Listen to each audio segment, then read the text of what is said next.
I am sorry. अहो मी रोहण्यासंगट बोलले पण तो काय बी ऐकायला मागेना. अहो माझ्याकडनं जेवढं होत होतं तेवढं केलं मी. नाही काय होत आहे. तुम्हाला माहिती आहे ना बाबांपुढं काही चालत नाही कुणाचं.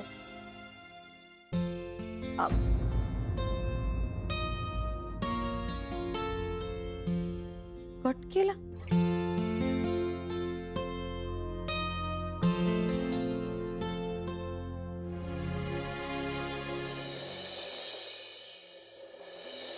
आज सकाळी सकाळी कॉलवर जायचो. मग आता काय करणार? आता काय घरी जाईन, जेवण बनवेन, पुन्हा ऑफिस.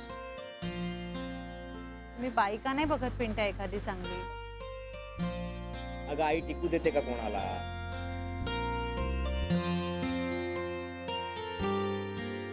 तेही खरंच आहे म्हणा. चांगलं वेगळं होत होतं. बाबांनी पण ना मध्येच हे काहीतरी काढलं. पिंट्या तसं वेगळं नाही होता येणार रे तुला. मान्य आहे ताई, पण मला माहितीये तुला खूप मनस्ताप होतोय, तुला खूप त्रास होतोय याचा. हो ताई मान्य आहे मला, पण होतोय तो मला माहितीये. आणि प्रॉब्लेम काय होतो माहितीये, सगळं उफावून आठवत राहतस. माहितीये ना तुझ्याशी कशी वागली. हो पिंट्या, पण ह्या गोष्टी जर आपण मनात धरून ठेवल्या तर याचा आपल्याला सगळ्यात जास्त त्रास होईल. काय करायचं मी तूच सांग. माफ करायचं. नाही ते शक्य नाही. अशक्य काहीच नसतं पिंट्या. हे बघ ताईडा, तिच्याशी चांगलं वागणं मला जमणार नाही. हे बघ पिंट्या, तिला माफ करायचं म्हणजे तिच्याशी तू चांगला वाग असं म्हणणंच नाहीये माझं. मग हे बघ तुझ्या मनात राग आहे मला मान्य आहे, पण तू ना मनातल्या मनात तिला माफ करून टाक. म्हणजे सतत स्वतःला सांगत राहा की ती अशीच आहे आणि मी तिला माफ केलंय. म्हणजे ना हळूहळू तुझं मन स्वीकारेल तिला आणि तुलाच त्रास कमी होईल त्याचा. तुला वाटतं तसं? माझा अनुभव आहे तसा. आपण एकदा माफ केलं ना की मग त्रास कमी होतो. आणि सगळ्या गोष्टी आपल्या कंट्रोलमध्ये नसतात ना पिंट्या. कसं असतं ना ताईडा, तर हिच्या पुढे जन्मच घेतला नसता. पण आता घेतलायस ना जन्म, मग मुलगा म्हणून ती जशी आहे तशी तिला स्वीकार. म्हणजे पुन्हा काड्या करायला ती मूक होईल.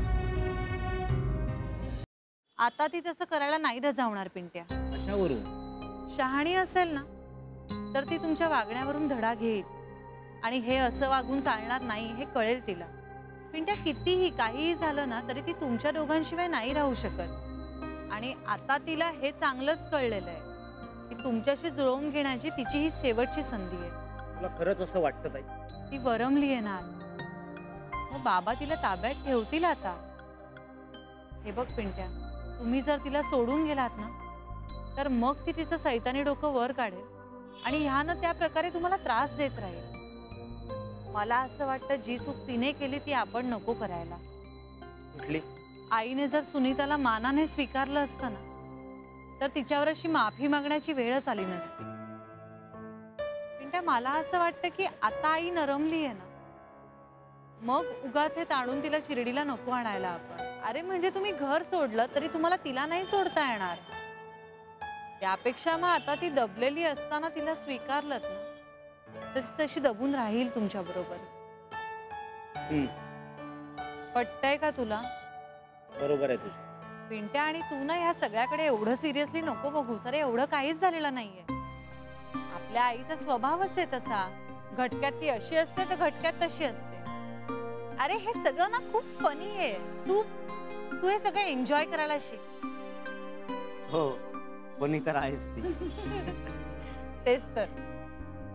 बरं चल निघू मी. सावकाश जा. ताईडा तू सावकाश जा. निघू. बाय. बाय.